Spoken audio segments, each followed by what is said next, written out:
Free supercharging for the Tesla Model 3, something that I thought I would never say, but it looks like they have updated their policy, and it's going to apply to some of the Tesla Model 3 models. I'm going to tell you a little bit about that. Also, a few other news coming out today, and of course, the comment of the day. Let's get going right now.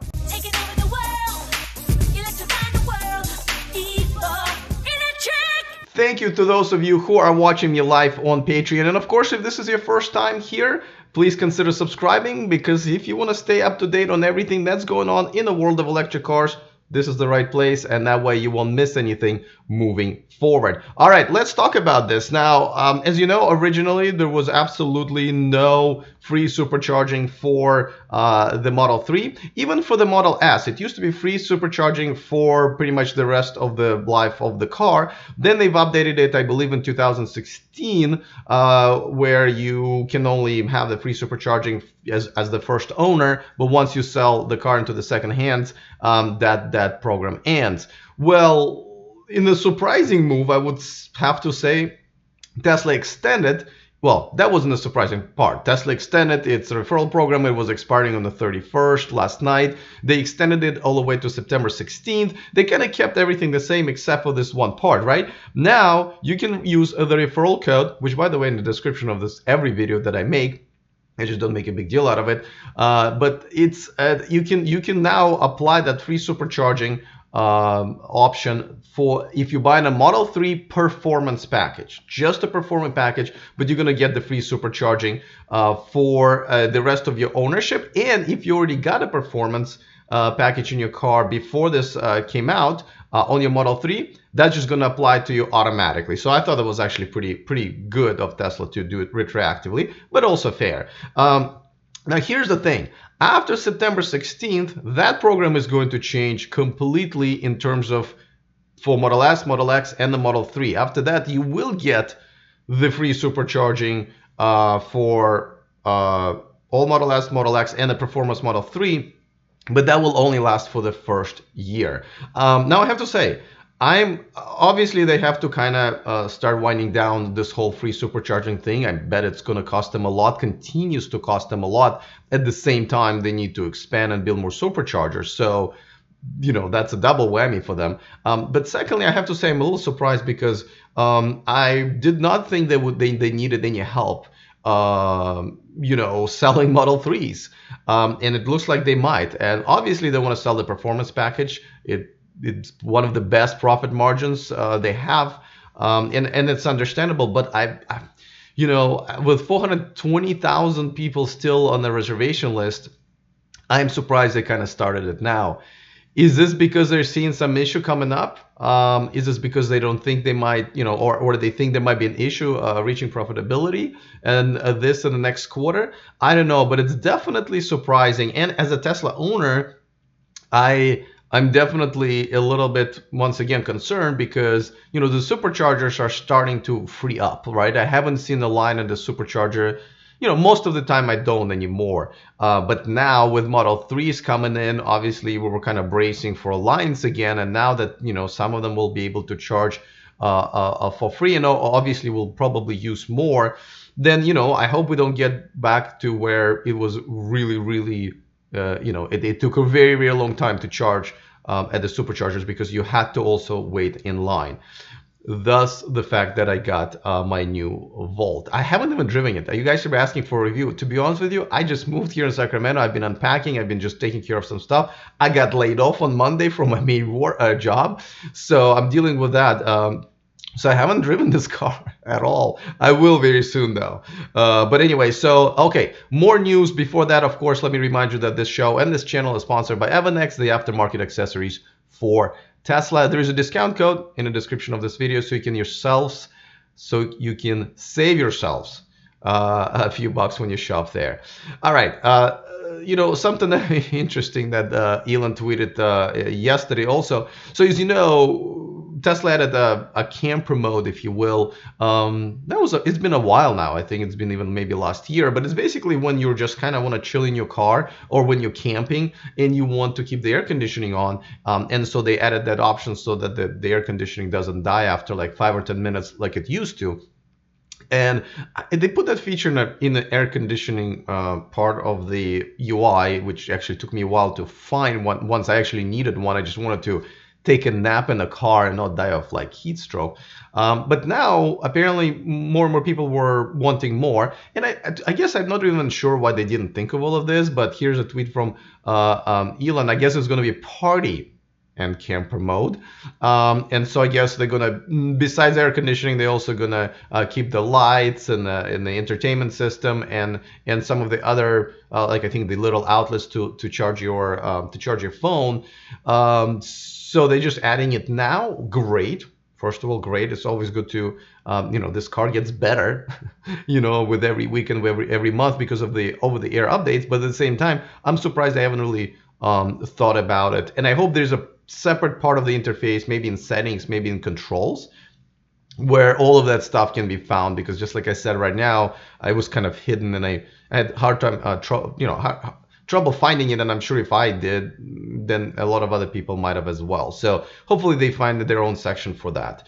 All right, let's move on to another one. Now, there was a report from Bloomberg also last week that the Tesla a factory in China that they're now set to build in the next few years, and they're saying the production will start by 2022 or even sooner, 2021. I think they might have said.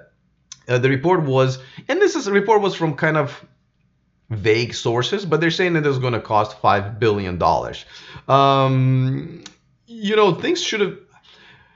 It was definitely going to cost a pretty penny, obviously, and this is why I'm pretty sure that Tesla will have to borrow some money or raise some money for sure. I don't see anything wrong with it because, that factory is going to produce ridiculous amount of cars and batteries, and for the Chinese market where it's going to be easy to sell, so it's definitely going to pay itself. It's a great investment, but they are going to have to do it.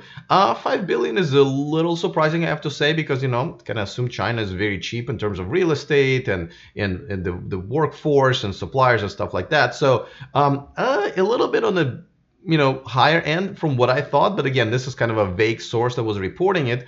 So, okay, we'll see. But, I'm interested to see if the investors are going to understand the value of this and kind of allow Tesla, raise the capital without, having the stock go down, because a lot of people might freak and say, oh my God, they're in trouble again. They have to raise more money. They don't have any money. So I'm hoping that Elon's going to show that the Tesla is profitable for a couple of quarters to say, see guys, you guys thought we were going down. We put a lot of money into this and now we're profitable. Okay, let's do it again. I think that would be reasonable. I hope he's going to be able to do that. So we'll see. All right. Before we get to the comment of the day, I'm going to give a few shout outs to my Patreon. And this one, Alex, I know it says Dot there, but I know his name is Alex. He became the biggest contributing Patreon with $25 donation. I really appreciate it. You are the top contributor now. I know we've been chatting online for a little bit, so thank you so much. And then, of course, Charlie Fox also became a Patreon. Then we got Jim Williamson, thank you so much for becoming a patron and supporting the show. And by the way, if you want to become a patron, it's very easy. Patreon.com/E4Electric. The description of this video has that link. All right, let's move on. Robert Stanley Lemons also became a Patreon. Thank you so much. Hopefully watching me live, maybe possibly even right now. And Jim Peterson decided that he wanted to update. He was already Patreon. He wanted to update, and that way he can also watch me live. And I also do the what do you call it? Extra Mile. I forgot the name of my own segment. Extra Mile. This is sort of once I finish producing the main portion of the show, kind of a chit chat with the Patreons who are watching me live, and just kind of update on a few personal things. And this today is probably going to be about how my move is going and how my unemployment is going as well. So stay tuned for that. But right now, let's move on to the comment of the day. And this one, yet again, bit of a hostile one. I've been featuring a lot of haters on my show lately. But here's one. Greensky01. He or she says, I will, and by the way, this is in reply of one of my videos that I posted a while back about solid state batteries in Fisker that they're developing and could be the first ones to the market. Now, he or she says, I will wait until all the cars stop from exploding from ultra charging before even thinking about considering to entertain the idea to rent one. Okay, I mean, obviously we'll have a problem with this because we know that the number of fires that gas cars cause are by far more than the fires that electric cars cause by, I believe, a factor of 4 or 5 or something ridiculous like that. So, and no surprise, when you have a gasoline in your moving vehicle, that happens a lot. So that's first of all, obviously. Secondly, it's kind of funny that out of all videos this guy posted for the one that was about solid state batteries, solid state batteries don't warm up as much because the resistance is much lower and you can pump much more electricity with much less, heating up, much less temperature raise. And so that was a little weird. But at the same time, I don't want to rehash this whole thing, how much safer and, all of that the electric cars are.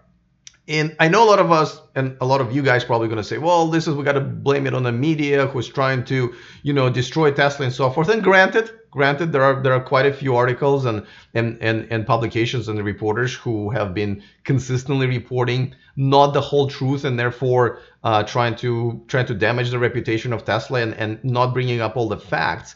But at the same time, there's got to be such a thing as personal responsibility. I don't know why this is no longer a thing.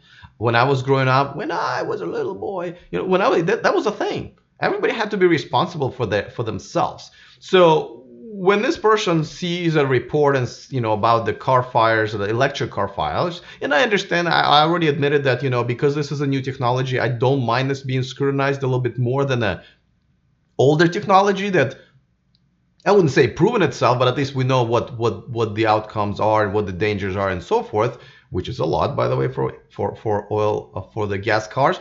But I understand that the new technology needs to be scrutinized, but at the same time, listen, if you want to compare, essentially you're comparing, right, electric cars versus gas cars, and you got to have a bit of a stuff right here to say, okay, well, I see a lot of this news reports here, but let me look at the statistic. Let me look up those fact things that people talk about all the time, and then you can find out, well, how many fires had been caused in electric cars, and then see how many of them on the road, then see how many fires been caused by gas cars, and see how many of those are on the road.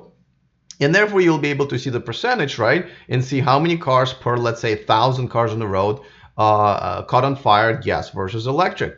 And then you will know the facts and won't be posting dumb comments like this on my channel. And I'm assuming you're probably doing this all the time with other channels. But listen, you have to educate yourself. I don't mind having a discussion about something as long as the other party has gone through the same facts and is willing to have some critical thinking here. Now, the reason I'm kind of featuring this comment is not so much to even discuss this, the gas versus electric car fires. I wanted to bring up the fact that, listen, we need to have personal responsibility. And what do we do? Here, guys, let me know in the comment section. What do we do with people who are jumping into the conversation? And, we see them all the time, but don't have facts. What do you do with those people? I don't know. So you tell me. All right. I'm gonna just go ahead and finish on that note. Of course, if you're watching me on Patreon, stay tuned. After my closing graphics, I will come back and we'll chat a little bit. But of course, don't forget subscribe. And if you would donate on Patreon to keep the show going, I would really appreciate it. Other than that, see you guys next time. And remember to stay charged.